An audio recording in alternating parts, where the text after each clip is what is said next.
in like 97, we did I Don't Want to Miss a Thing with Aerosmith, and Pro Tools had only evolved to the stage. I think we were at 16-bit 44.1. And it still sounded great. I mean, you know, a great record is a great record. It doesn't really matter what medium it's recorded on.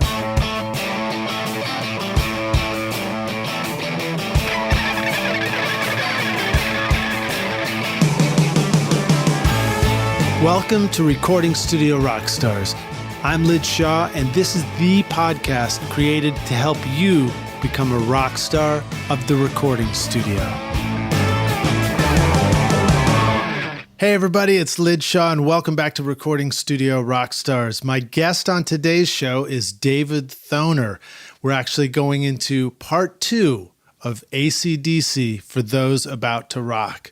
David had so many incredible stories to tell us from his time at the record plant in 1975, working with AC/DC, J. Geils Band, and so many others that I decided to split it up into 2 parts. So welcome to part 2. Hope you guys enjoy it. Stay tuned at the end for the jam session, and I hope you're ready to rock. Cheers. You know, you've mixed a lot of rock vocals. You know what goes into that. I mean, records you assisted on, you've seen that. AC/DC, classic rock vocal. Right. And when I listen now with modern stuff and mixing stuff that, you know, you think, oh, this has got to be loud.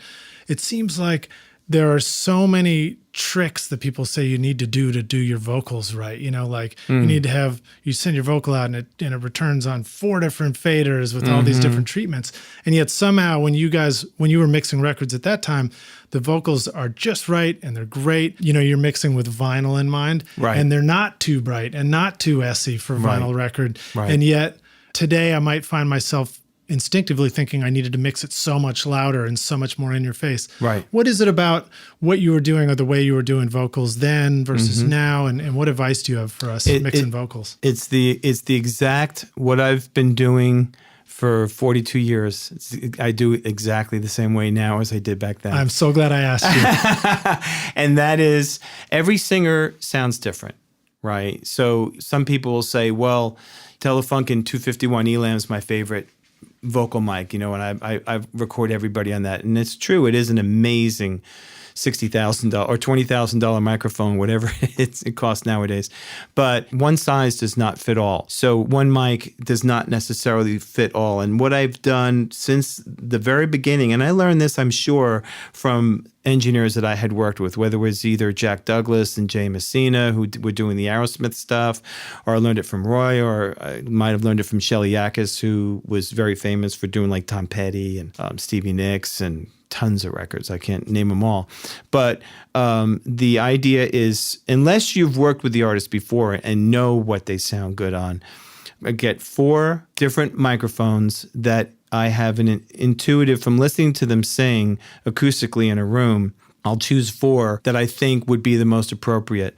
If I have the opportunity to have a 251, I'll put that up. If I have the opportunity to have a U67 Neumann, I'll put that up. I'll usually choose some sort of another, sometimes an Audio-Technica, sometimes something like an SM7. You know, dynamic. I'll put that up. Sometimes I'll put up a 414 or, you know, mostly lean, I would say, in the condenser direction as opposed to the choice between a dynamic, a condenser, or a ribbon.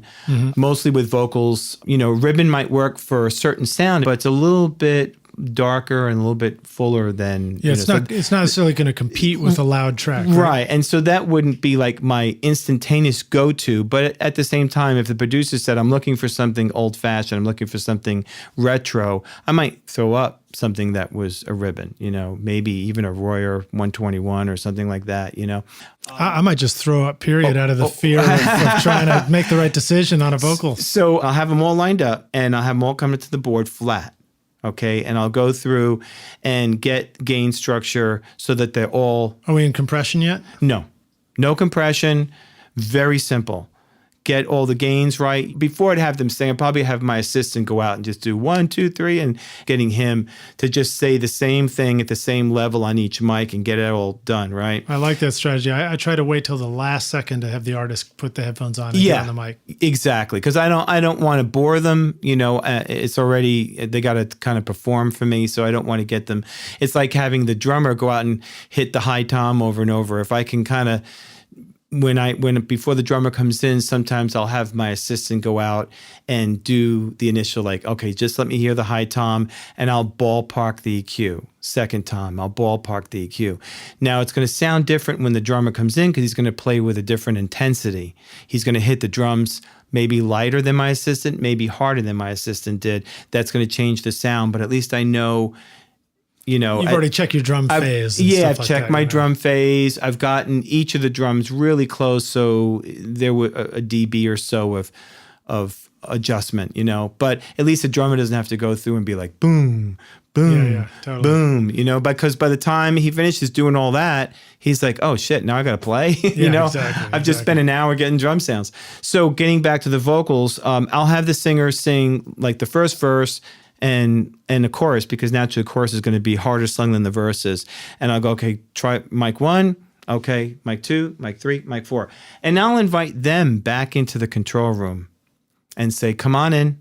I want you to listen to these 4 mics of exactly the same performance. And I want you to have a say. If one of these mics, I obviously will have my preference, but if one of these mics really makes you happy, it might be the same one that I've chosen, it might be a different one than I've chosen, but if it makes you really happy, like you say, that's exactly what I want my vocal to sound like, then we know which mic to go for, and I'll clear away the other 3, and that's the one we'll use. Dude, we must be brothers from another mother or something. Is that the way you do it as well? I evolved into doing that. It sort of occurred to me at one point that I had experienced mic shootouts coming up with results that I couldn't have come up with on my own if I had not done it. So that taught me that. And then I also realized that if the singer is excited about what they're hearing, they're going to perform excitingly. Exactly. And when it comes time for compression, you and I were talking about this earlier before we were recording. My philosophy with compression is that unless you're using it to create an effect, a lot of times you'll want a certain effect that is that super compressed, like you want to take a room mic and you're looking to get that. If that's what you're looking for and that's the setting that gets it for you, record it that way. Commit. I'm into committing. When I record, I commit to all my EQ. Mm-hmm. I don't do my EQ on monitor side.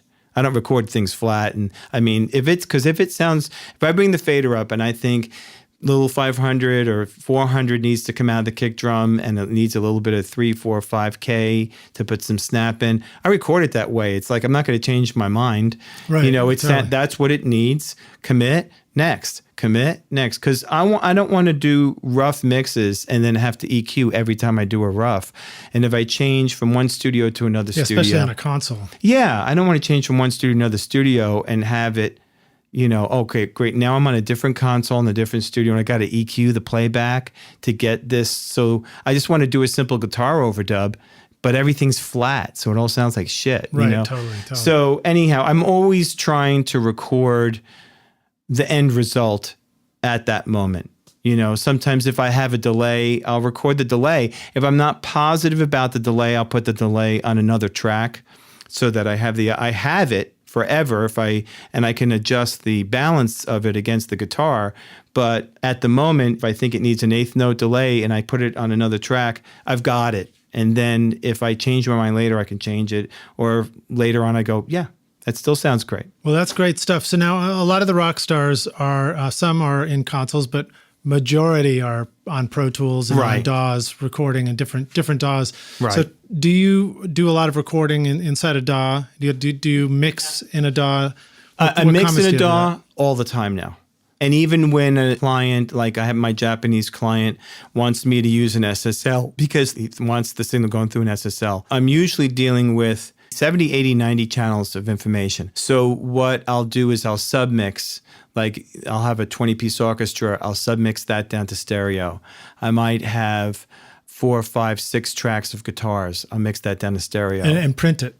Print it too? Well, I'll mix it down in Pro Tools to a stereo subgroup and then bring 2 faders up on the board. Right, gotcha.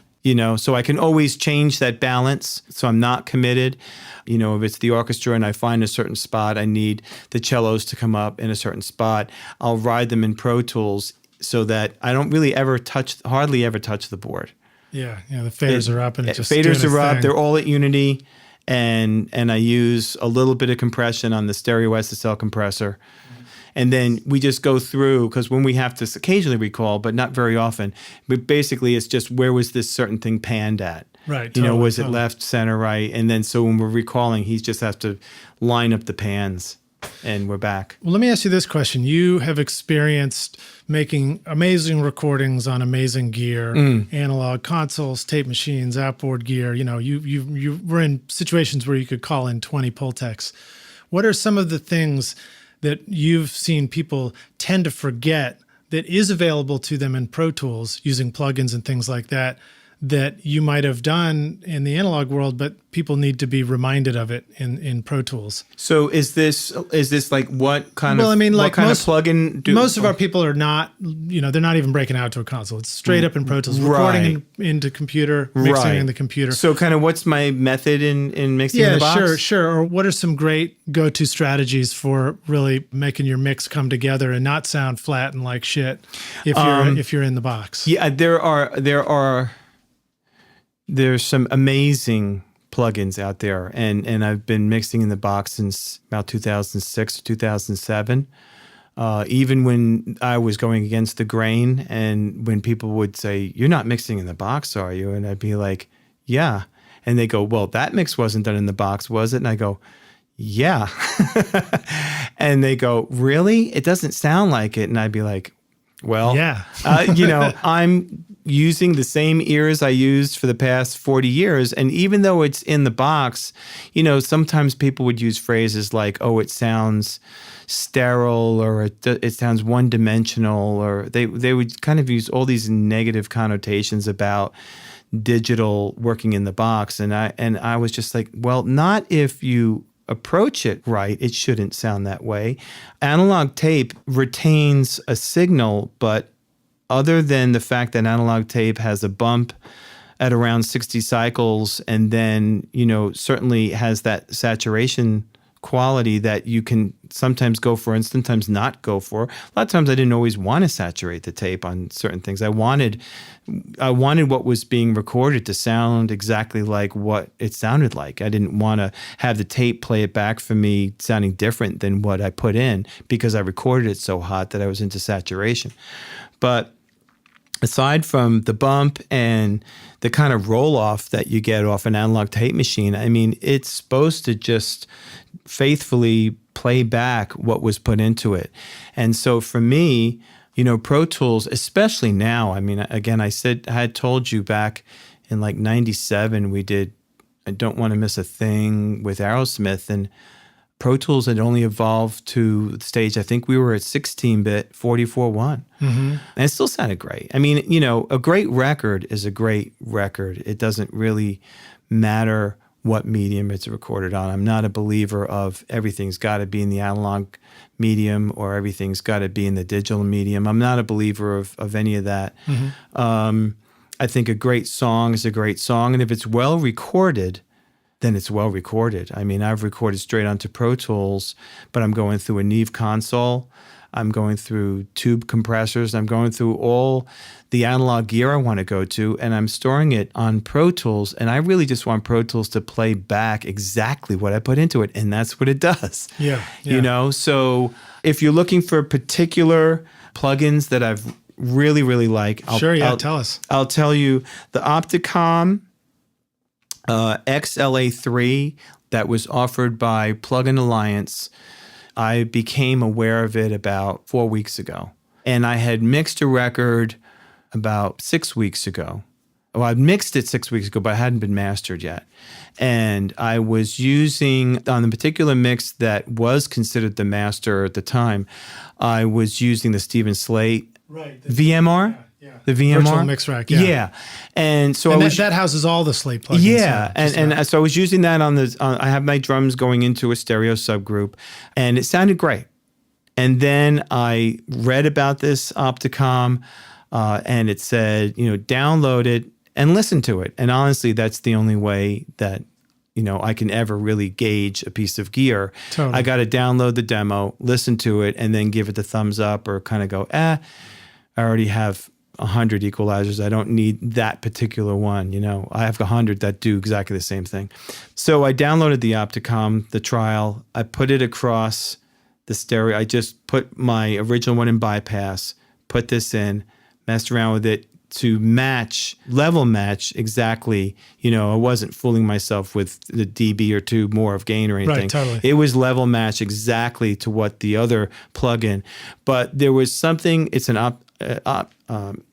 opto, so it has to do with an optical compressor, exactly like an LA2, right? Yeah. Like an LA2, right? So, but there's a quality to it that I really, really dug, and it has a switch that you can go fast, normal, slow as far as the compression ratios, attack and release times. I had a couple of different things that people can mess with. The drums just felt like they were alive in the room. It took the room sound that I already had and just enhanced it. Wait a minute, what do you know about the sound of drums? So coming from you, that's a big statement. So I ran off another master with that on, and when I took it to mastering, I brought both and I listened to the two of them in mastering. I'm like, I made the right choice. Nice. All right, rock stars, remember that the man who's responsible for the sound of AC/DC drums mixing, for those about to rock, is telling you might want to check out the Opticom. And the new Slate stuff, I do like a lot. I like the EQs. I like the compressors. If I have to mix something really quick, like let's say just get a quick rough mix together, I'll throw that on between the equalizers and the compressors and some of the other little gizmos they have which are just enhancers, bass and treble enhancers. You can go through and get things really ballparked really quick. So I like the Slate stuff. I love the McDSP stuff. The McDSP, it's the equalizer that's a multi-band. It's like a multi-band compressor, but it's a multi-band equalizer. Works just like a multi-band compressor. So if there's a buildup of a certain frequency, which you kind of figure out by going through and setting it, then you set your threshold and you can set your ratio so that it will only when the vocals gets that built up of 160 or 200 cycles, it will duck back. And then when the vocal hits a spot where that's not an inherent quality in the vocal, it won't duck back, and maybe the top end will duck down instead of. And this sounds a lot like a multi-band compressor. It's exactly like a multi-band compressor, but it's an equalizer. So to me, what I like about it is that I'm not taking an equalizer and then compressing back these frequencies. I'm taking the vocal, and when the vocal can be flat, the way it was recorded, it is flat. Mm-hmm. When it needs EQ at whatever particular moment, it puts the EQ in or out. It's like saying, here's the tone that I want, manage it through the song. Yeah, and it really works great. And I've been like bragging about that to a lot of my friends. And last thing I want to mention is that new Abbey Road plates that came out about, I want to say 4 or 5 months ago. I think it's Waves, possibly. Waves has the Abbey Road series for sure. I haven't listened to the plates yet. Okay, the plates, check out, download the trial of the plates. For me, reverbs have always been one of the hardest things to try and get to sound in the digital domain, to get to sound like they're in the analog domain. When I used to use my 140 EMT plates in the studio, it's been tough to find echo chambers and rooms that sound real. The Ocean Way emulations sound amazing too. Mm-hmm. Okay, yeah. I think that's a UA, right? I think that's a. So I'm not. I have such a different if you were to look at all my plugins, and I have, I don't know, a lot. It's not just the Waves package. It's Waves, it's McDSP, it's UA, it's these Plugin Alliance, it's P2 Audio, which is a company in Italy that does a convolution reverb that's got different theaters. Like you could be in a theater in Germany or a theater in Russia or wow. It's convolution cool stuff verb, too when you're mixing. Can't wait to check all those out, and I know the Rockstars will be downloading them and checking out demos as they listen. Yes, try all the trials. I mean, that's the thing is go and do the trial, see if you believe that it's something that can help you or maybe not. You know, if you feel that you've got something by UA that works great for you and you love it, and I'm mentioning something that you kind of go, well, I've already got this and I love it, then that's all good. All right, so I got a couple of great questions that were Facebooked in for us from the Rockstars themselves. I reached out to them earlier. So here's a question from Gavin. So Gavin writes in, he says, how would you, David, deal with drum room sound if you received drums that were recorded in a not great, not ideal, like a small or a dead room? Right. What would be your approach for getting those drums to sound like they were in a space again? Yeah, two suggestions. One is to possibly, if necessary, you can use a sample, get a drum room sample, which certainly is on slates. And you say a drum room sample, so not necessarily the close mic? Sometimes some of these samples will have the snare close, and you'll have the ability to use just this close snare and blend the amount of room that you want in it. I believe, Steven Slate has a whole bunch of packages. Slate Trigger. Yeah, they're not just Chris's, but there's John McBride's. I mean, there's a lot of really good sounds that are recorded on that package. Samples, possibly, you can try. Sometimes the Ocean Way rooms, I forget exactly what the plugin is called, and it's from UA. You have the ability to remic something, so you could take a snare and literally send it through as if it was being remiked in their Studio A room, and then bring a parallel of that up and blend it back in. And I've done that. It works really well. Or you can use it, so you can remake something, or you can use it basically like a reverb unit where you're just bringing up, like you would bring up a reverb and just have it return that way. So that works. And sometimes I've even taken my sample, which might be have room on it, but I'll send it back into Ocean Way and get that sound, and then mix between my snare that came with my project and then that sample and then the Ocean Way deal. I've got a really nice sounding natural room that if I was to play it for you, you would go like, wow, that sounds like it was just recorded over at Ocean Way, Nashville, in that church. That's awesome. In the meantime, it sounded like totally dead when I started. One of the things I felt like I heard on For Those About to Rock is sort of a classic gating and compressing of the close snare. Plus you talked about tuning it down and all that. Mm-hmm. Is that, for example, one thing, an indicator would be that you can hear the hi-hat sort of get a little more present too when the snare hits? That's very possible. Don't remember exactly, but it's very possible that the leakage might have been to a certain degree that I gated the snare. And most of the time when I gate snares, I try and set the range so the snare is like going pop, pop, pop. When I'm setting the threshold and the ratio and the release time and the hold time, I'll turn the range so I'm hearing totally gated. But then once I get the range and the hold and the attack and the release time, once I get all those all set, then I will back off on the range, which is the control that allows you to either have something fully gated, not gated at all. It's basically like a mixed deal. And I'll try and back off the range to the point where the hi-hat comes down, but not to the point where it's going right. Unless, there's always an exception to everything. Sometimes I could take a mult of the snare and go for that extremely gated sound and blend that with the real snare. So then basically you've got a parallel. So you've got the leakage of the hi-hat into the real snare, and then you've got the really gated snare, and you just get a blend. Whatever gets you to the end result. Yeah. It's not always the same thing. So let me say that back to you, because I think it's a great tip. Do you follow what I'm saying? Yeah. So you're gating the snare, and you've got the gain reduction value all the way down so that it gates it and it's dead quiet in between snare hits. And that allows you to dial in the shape of the snare drum gate. But then you can take that and reverse it and turn it all the way up so that it's doing no reducing at all. Right. And then you listen to that snare in your mix and you think to yourself, boy, that hi-hat sounds like ass right now, or whatever it is. Sometimes you're putting mid-range on the snare and the hi-hat just becomes out of control, is too loud for the mix. And so then you just start dialing that knob back until the things that you don't like hearing are under control, and you can leave it right there if you want. Right. So that's a great trick. All right, so here's another one. This one comes from João, who's writing in from Portugal, actually. And he says, what is the good signal-to-noise ratio? So tricky question. Dealing with analog or dealing with... He didn't specify. Because you're dealing with digital, there really is no noise.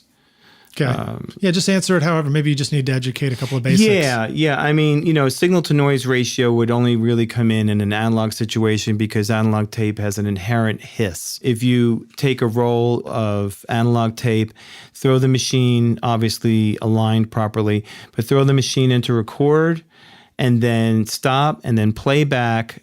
As you play it back, you can hear where you went into record and where the machine came out of record. You'll hear the hiss go. It'll go from nothing to shh. It's inherent in the analog domain. And in some plugins too that emulate the noise factor. Well, yeah, the Opticom that actually has a button that you can remove or add whatever degree of noise that you want. So I guess if there's people that want that, and I've seen plugins that have that option, it's like, do you want some noise or not? I even think there's some like delay lines that you can have sound noisier. Yeah, sound like they're tape, analog, like they're off tape machines. I believe the Massey tape delay has a noise. Probably does. Your signal to noise is going to come in analog. The only noise you're going to get on the record side from any other instrument is going to be from the guitar, and that's the noise you're going to get from the amplifier. Maybe, I know one classic thing that we all run into is you're starting up a session, you're like, where's that buzz coming from? That buzz, that's a signal to noise. So I put a 3-prong lift on the AC side of the amp, and sometimes that buzz can be fixed by putting a ground lift on the AC. Because sometimes it'll be your amp will have a 3-prong plug, and you plug it in, and you'll get bzzz, and you put a ground lift on there. All right, the 3-prong to 2-prong adapter, right, everybody. Correct. It sometimes works perfect. Sometimes on some amplifiers, there's a switch on the head that you can flip. And if there one exists, I would flip that probably first before I would go for the... try with the organic, try with your source. What if you tried everything and you just can't get it any better than that? How do you know to decide that the buzz is a problem or not a problem? One other thing that I've done that works that some people might not be aware of is once you've eliminated the buzz to the best of your ability, ask your guitar player or even your bass player, if you're having a little bit of buzz on the bass, to physically move. Let's say they're facing you. Just tell them, and let's say you're doing this overdub of the control room, just for argument's sake. Tell them, turn like 45 degrees to your right. Now turn 45 degrees to your left. And if you physically change the position, it sometimes can go away. Yeah. Sometimes it has totally to do with that. I've had them literally turn and it goes, and I go, stop. Yeah. Okay, you're playing away from the speakers. But it sounds quiet. So where do I draw that line? It's kind of, I get it as quiet as I can. Yeah.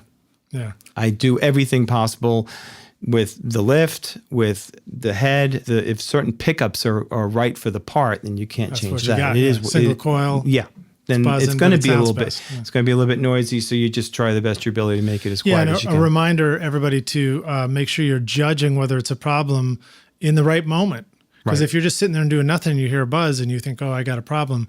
but then all of a sudden a rock band explodes out of your speakers and you don't hear it anymore. Maybe it wasn't a problem to begin with. Exactly. I mean, if that guitar is the only thing in the arrangement, you want to try and get it as quiet as possible. But if you got a drum kit and 3 other guitars playing, it's probably not going to be that much of a problem. And then I guess the last point on that, I don't know if you know Steve Hennig or Steve Durr, a couple of other producers here in town, but I remember they once told me they were recording Stevie Ray Vaughan's record, and they were incredibly proud of the way they recorded the guitar, that if you listened carefully, you could still hear the buzz of the amp, right? So there you go. Maybe that becomes the thing that distinguishes it. It all depends on what the producer wants. If that's something he wants because it sounds real, then it's all good. All right, well, cool. So we're going to take a break here for a second. We'll come back in for the jam session. We're gonna break the record for longest podcast on the show yet. Sorry, man, it's fantastic. There's so much to talk about. It's great. I can talk.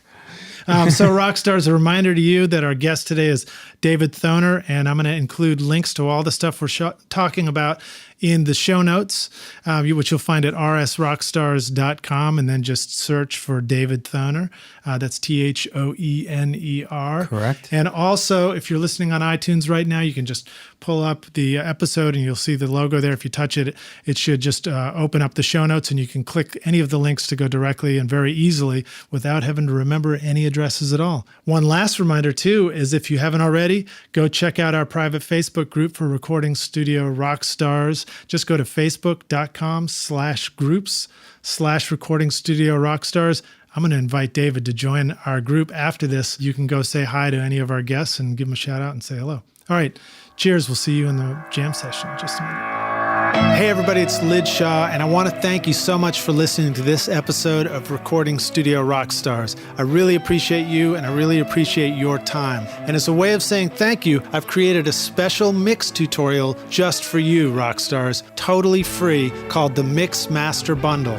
With it, you get over 2 hours of detailed videos watching over my shoulder as I mix a song in my studio. Plus, I give you the free ebook that explains how I recorded the tracks. And you get downloadable multi-tracks so that you can practice your mixes, including the Pro Tools session file, using nothing but stock plugins in Pro Tools, all of which you would find in any other DAW, whether you're on Logic or Studio One or Reaper. Maybe you're struggling with trying to improve your mix technique, or maybe you just simply don't have access to multi-track files or can't record a full drum set in your studio. I wanted to give you a chance to create your own mixes from full drum kit, bass, and guitars recorded in my studio.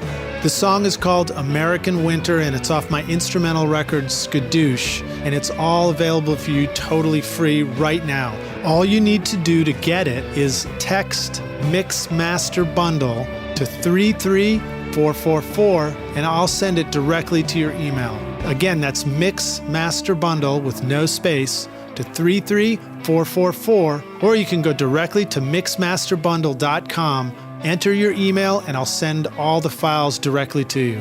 Thanks so much, Rockstars. We'll see you guys in the jam session. Cheers. Hey, Rockstars. We're back with Recording Studio Rockstars, and my guest today is David Thoner, and we're going to jump into the jam session for some awesome answers to some hopefully awesome questions. David, are you ready to jam? I am ready. Awesome. So when you started out in recording, what was one of the things that was really holding you back? And my answer to that is really nothing. Nothing held me back. I knew what I wanted to do. I had a mission. And I've already explained, what that mission was. And I just had the focus in mind of getting there as fast as possible, whatever that took. Well, it sounds like from your story, too, you recognized the things that were about to potentially hold you back and then, dealt with them before they showed up. Yeah. Like everybody graduating from school at the same time. Right. Get out there, get that job ahead of them. Exactly. Yeah. Or like having the shitty job. And thank you for swearing on the podcast.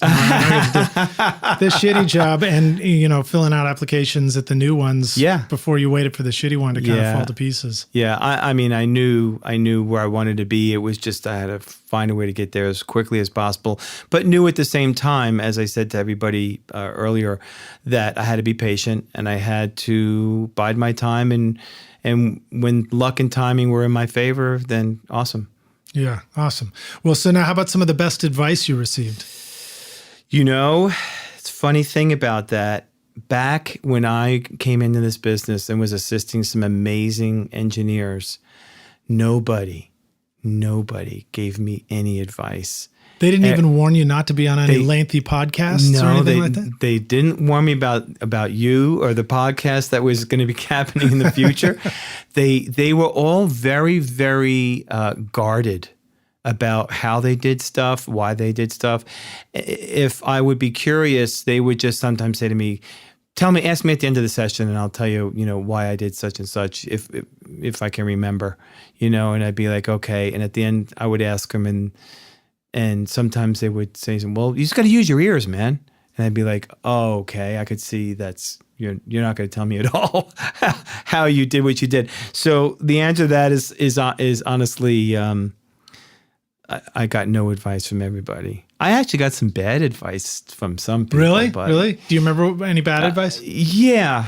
I won't say the person's name because he's a very, very famous producer, but I had been thinking about buying gear back in the 80s. And especially when Record Plant went out of business in 89, there was some amazing gear that was just going for like nothing. They were like, don't get the VHS, go for the Betamax. They were telling me, don't buy the 670 Fairchild for like $1,000.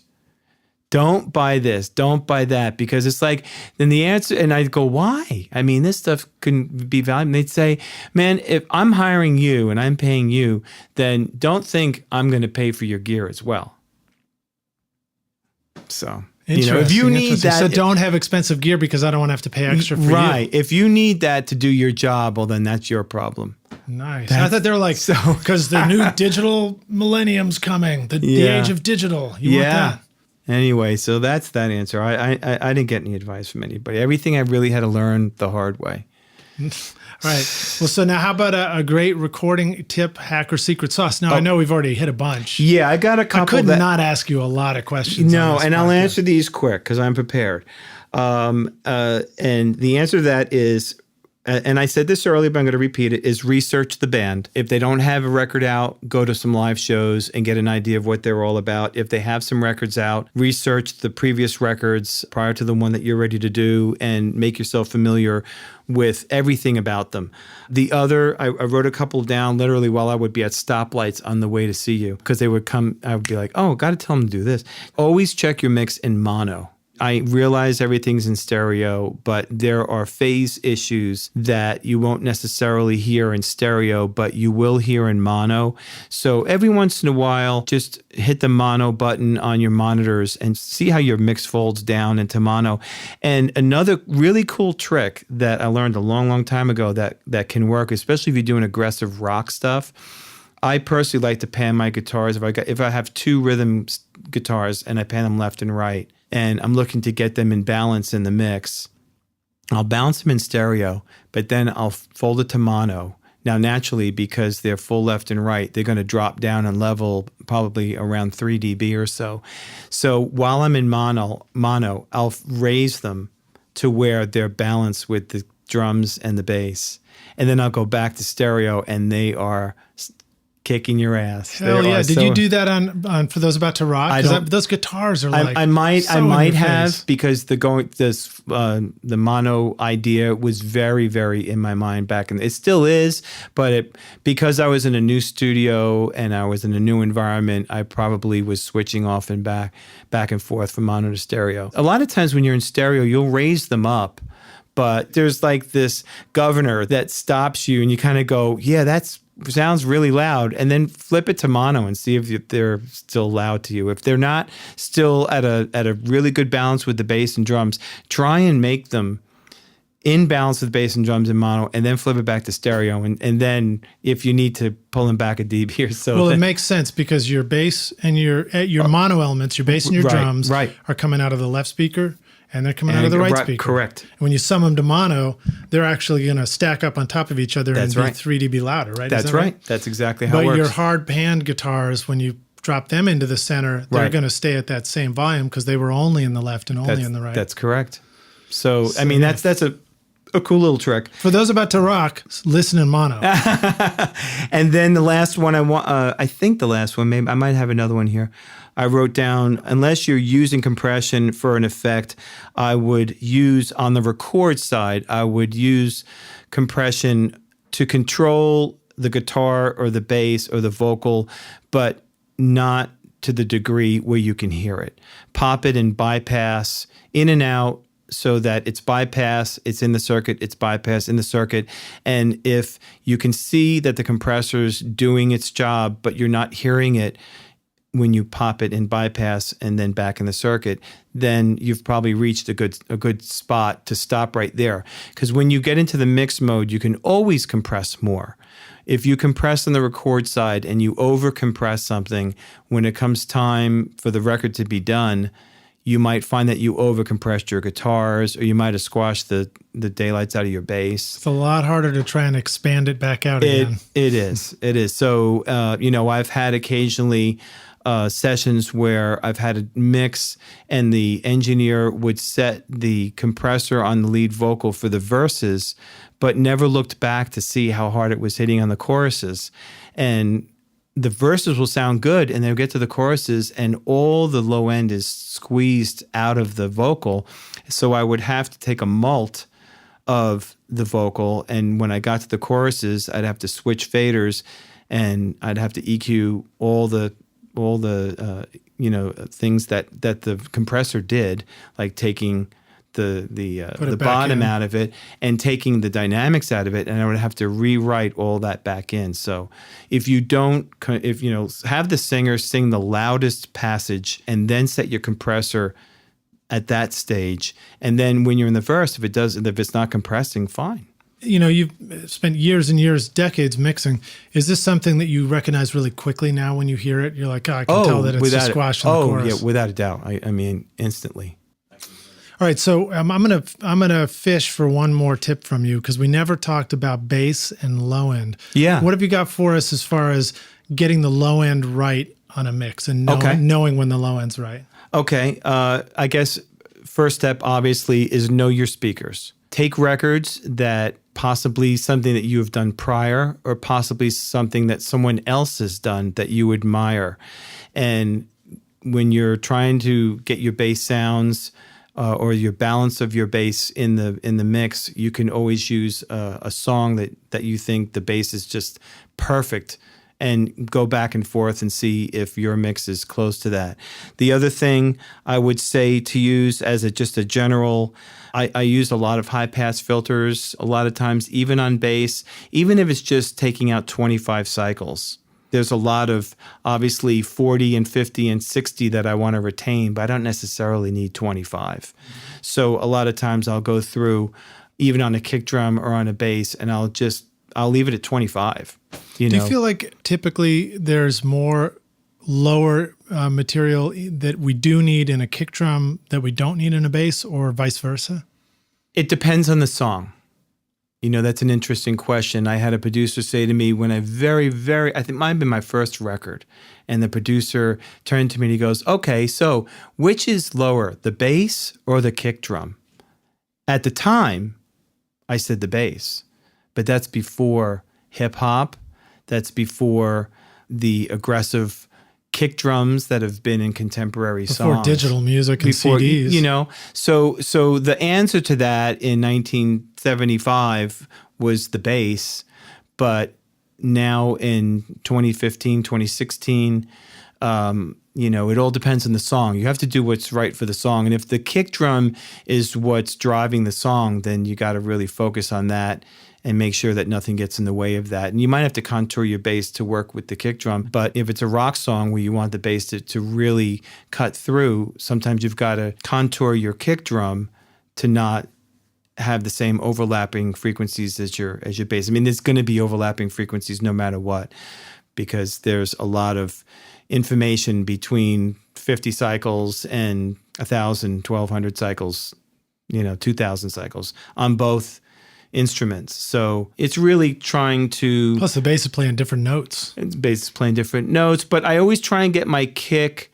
and my bass to work together so that my kick drum is accenting all the notes of the bass that they're playing together. I don't know if that answers your question. Yeah, it's great. Or not. Great stuff. Do you sometimes sum the kick and the bass together and then cut some of the 25 cycles out of that as a submix? I don't personally do that. That might be a technique for some people, but I just made it up. Yeah. I will work on the bass in solo to have all of the elements that I'm looking for initially. I won't spend a lot of time on it. I might spend, 2 or 3 minutes on it.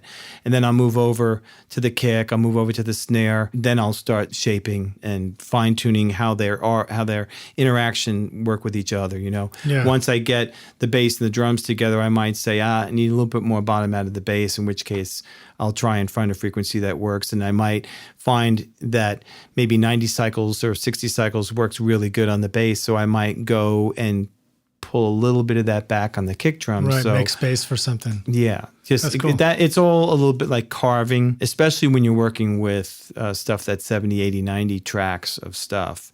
Obviously, the thing that would be most common is that buildup of mid-range. Mm-hmm. So you're dealing with guitars, you got upper mids, you're dealing with keyboards, same deal. You're dealing with horns, you got the same deal. You're dealing with strings, you got the same deal. And we're talking about sort of the 1K area? Yeah, the 1K, sometimes 2K. Sometimes with drums, I find that I'll go in and take out on kick and toms. I'll find usually somewhere between 300 to 500 cycles. Sometimes it's just a little bit. Sometimes it's more than just a little bit. It all depends on how it was recorded. Mm-hmm. But do you find that kick as drums, a general, inside a kick drum, do you find that the mic inside often has, sort of like a 250, 300 range that needs to be pulled out a lot or anything like that? Does that depend on the size of the drum too? Yeah. It depends on the size of the drum. It depends on the mic that's used for that inside mic. I mean, if it's a 421, let's say, it's going to have a lot of snap. It's not going to have a lot of that frequency that you're talking about. I mean, again, depending on mic placement, where it might have been mic'd. Sometimes guys will mic the shell. Sometimes they'll mic where the pedal hits the head. Yeah. So it all kind of depends on that. As a general rule of thumb, I usually find somewhere just, again, ballpark 3 to 5 or even 3 to 6. Yeah. That's sort of the boxy frequency. Yeah, it's the boxy frequency. Yeah, trying to get that really clear. I'm very much in taking away before adding, as far as, and I call it subtractive EQ. Yeah. I'm way, way more in favor. If something's not bright, it's like, why is it not bright? Well, it's not bright because there's a lot of lower mids that are overpowering the upper mids. So if you pull back some of those lower mids, you'll find that all of a sudden that guitar or whatever the instrument is, piano, whatever, is brighter, as opposed to just adding 5 dB at 3, 4, 5, 6, 7, 8K. Constantly gaining. I mean, that's really just going to make your instrument louder, but it's not going to necessarily be what makes it better. Yeah, you're sort of a sonic sculptor, right? Exactly. It's exactly that. Just finding the frequency that doesn't need to be there and taking that out. And then sometimes you'll have to add a little bit, but you'll find yourself adding less. Yeah, right. If you take away first. I always like to spin it back on artwork. So I believe it was Michelangelo who said that when he was sculpting, he'd see a big, hunk of rock, and in there somewhere was the sculpture he needed to do. And so all you have to do is remove the rock that's not the sculpture. So there you go. Same with the sound. You just remove the sound of the kick that's not supposed to be there. I love that. Let's go to a favorite hardware tool, something that you love to have, and it always seems to make sessions better if you've got it around the studio. Well, I guess if I've got an Elam 251 Telefunken microphone, if I've got one, which is very hard to get, I mean, in town here, probably Blackbird certainly has several of them, but there's not a lot of studios. And for a lot of the people out there listening to this podcast, most of the studios that they would be able to afford to work in would not have one. All right. So how about a favorite software tool, something that always seems to make records? Let's see. I think going back to what I already covered, which was the Opticom, the new Slate stuff, the new McDSP stuff, the new Abbey Roads plates. And you've been using Pro Tools for a long time, yeah? 97. Have you adopted any other DAWs that become part of your workflow too? Personally, everything that I had to deal with has been in Pro Tools, so I haven't had to do any other.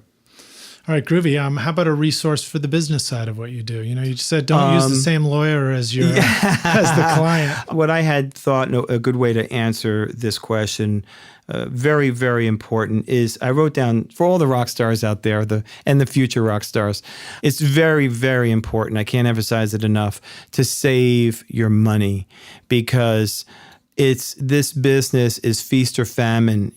At one time, you're the hottest guy in town and you got one gig after another and you think that, man, I've arrived. This is my life now for the next 30, 40 years. I'm just going to do every great record out there, and it's just, it's the money's just going to come rolling in. It will never stop.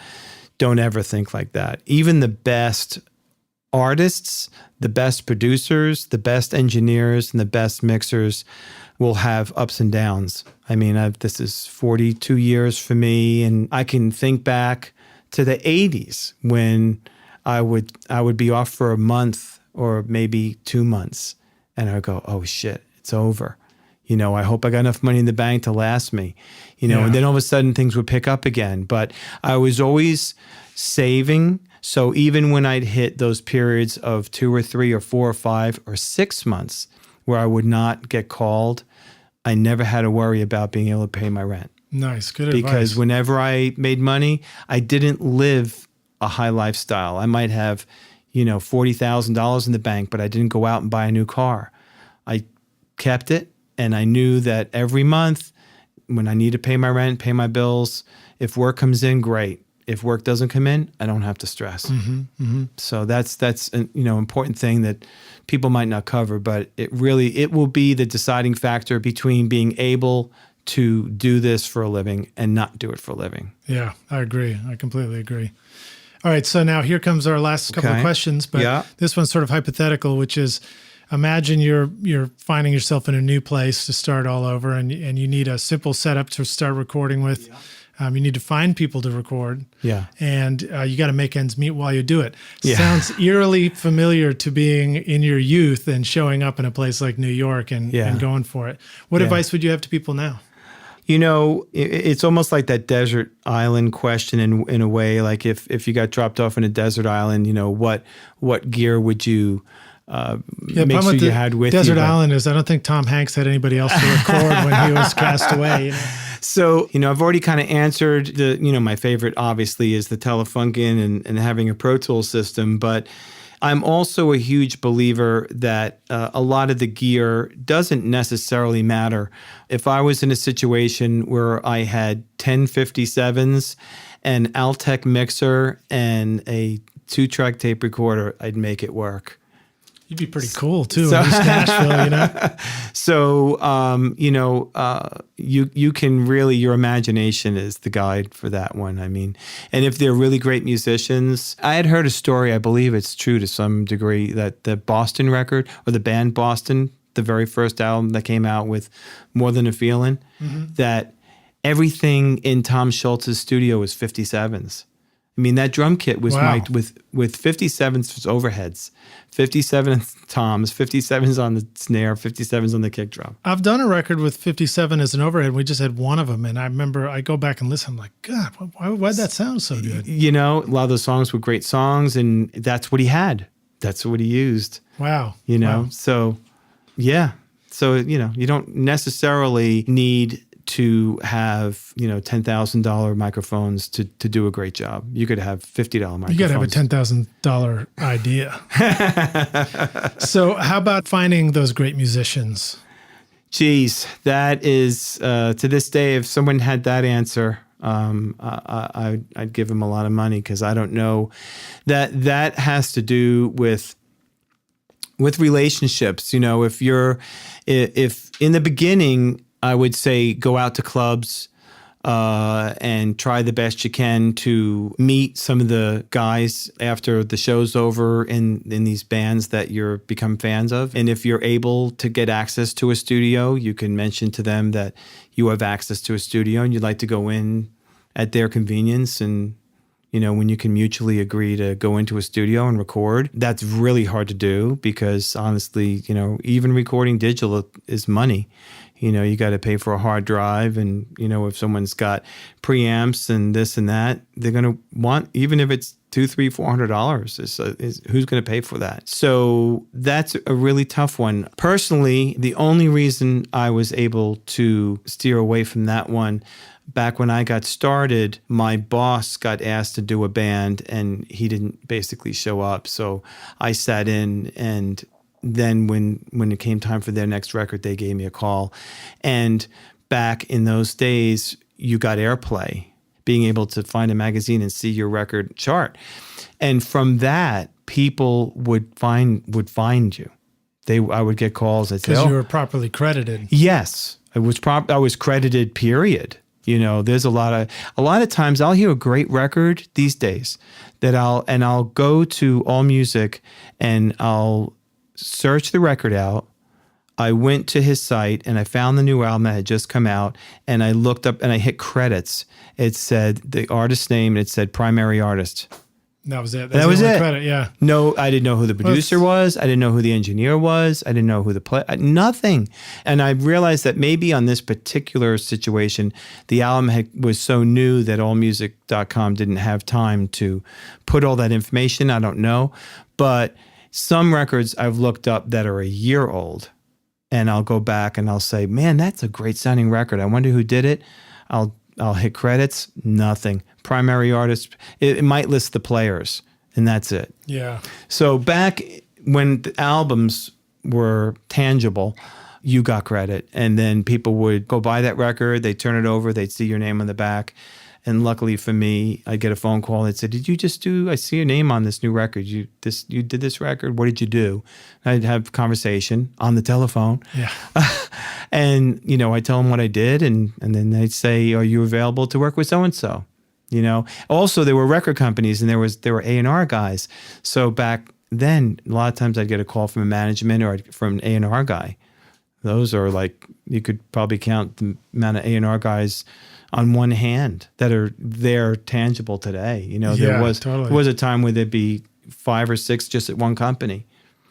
Well, times have certainly changed, and now if you're getting it, it's probably not a phone call, it's an email, and then it's like, how do they find your email? Exactly. For me, I always come back to the advice that you need to tell your own story these days. Yeah. That's why podcasts like this are very valuable. Well, so I commend, even more valuable. I commend you in doing this. Yeah. Well, thank you. You're welcome, man. Thank you for being here with us. You're making it even more valuable by being on here for 2 hours with us. Awesome stuff. Let's jump straight to the single last question, which you probably don't even have on your list. I'm not sure if you do or not, but what is your advice? What's the single most important thing that our listeners can do to be a rock star of the recording studio themselves? Okay. And what I've written down for the rock stars that are listening to this podcast, and this is something I do myself, so I'm not giving any advice that I don't follow myself, and that is listen to other bands and listen to other genres as much as possible. And you and I were discussing this a little bit earlier. As much as I kind of hate the concept of Spotify and Pandora and some of these other streaming ways to get music, I hate the fact that the artists and the people that are involved in the making of those records are not seeing the money that they once saw. At the same time, these different streaming means of listening to music have become great for the public. And what it allows me to do is listen to music that I would find my peers have done, or even some guys that are new to the business. There's a lot of amazing new bands out there that I'll find on Spotify. I'll be vacuuming in the house, something totally mundane, but I'll have Spotify on and I'll have this Digging It Now, I think it was called. Right. And I'll have that on, blasting in my house, and I'll just stop. Because you don't know what's coming next. It just pops up. Right. And I'll just stop and I'll walk over to a pad that I have with a pen, and I'll start writing down, who was that? What was the name of that song? And then I'll go and I'll try and research and see who did it. Cool. But there's so many great sounds that a lot of new music, there's some really incredible sounds. You know, you and I were listening to something earlier, and both of us were like, holy shit, listen to those guitars, you know? Yeah. And it's inspiring for me because I'll listen to some of these records and I'll go, man, that drum sound is amazing, or that guitar sound is amazing, or I love the effect that they did in such and such area. And it helps give me ideas. So then when I have to mix a record that comes up, I might be able to kind of literally draw from something that I've been a fan of, you know, and said, man, I love the guitars on such and such songs. So when I go to balance and EQ my guitars, I'm going to use that as kind of an A-B and see if I can get close to it. I feel like songs that leap out at me with their sound like that tend to be something that somehow breaks the rules for me when I listen, you know? Yeah. Very much so. Using that as an inspiration, it's a reminder to break some rules. There are no rules. Records. Yeah, there really are no rules. It's whatever sounds good, and the way that you create something, there's no rules on that. You know, it might be the most crazy idea in the world, but at the same time, if it sounds great and it works, then it works. Nice, man. Yeah. Well, David Thoner, thank you so much for being here with us on Recording Studio Rockstars. What an honor to have you here in the studio. Thanks for having me. And on the show. Can you let our listeners know how they can find you and learn more about your work and follow up? I'd say the best way to find out if you want to see the list of records that I've done over the past 40 years is go to AllMusic and type my name in the artist box, and then you'll see, I don't know, there's 20 pages of records there that if you're not a fan of, maybe your parents are. Yeah. Well, we can include a link directly to that in the show notes too. We'll just link straight and then over to I have AllMusic. my own personal website, which is www.davidthoner.com, and you can email me through that website if you wanted to email me. That's probably the best way. Sounds like a good way to do it. Yeah, and I'm always open to listen to new artists. So, you know, if not that I want to get inundated with MP3s, but if you really feel that you have something that's new and different and you want me to listen to it, I'd be happy to. I have to be honest, I have heard some amazing stuff just in our Facebook group alone. Oh, awesome. From all over the world, stuff that blew my mind. Some of the stuff that I've listened to that I would start to research, I'd find out was out of new bands from France. Yeah. And I'd go, wow, I would have thought they were American bands, but they're not. Yeah. You know, so that the world's our oyster, right? Yes, it is with indeed. Music. It is indeed. And you know, it's just cool that so much great music comes from so many places. Yeah. Unexpected. Yep. All right. Well, David, once again, thank you so much for joining us. Thank you. And thank you, Rockstars, for listening. All right. We look forward to seeing you around the studio. Awesome. Cheers. Thanks so much for listening to Recording Studio Rockstars. If you enjoyed the show and want to help make it better, please leave a rating and review on iTunes to help reach more people. You can click directly over to iTunes or go to recordingstudiorockstars.com/review for an easy explanation. And if you want more free content, all you have to do is text RS Rockstars to 33444. Again, that's RS Rockstars to 33444, and I'll keep you in the loop with articles, videos, and podcast updates. And I'll let you know about any upcoming giveaway offers, all totally free. Thanks for listening. I'm Lid Shaw, and this is Recording Studio Rockstars. Now, go make great music.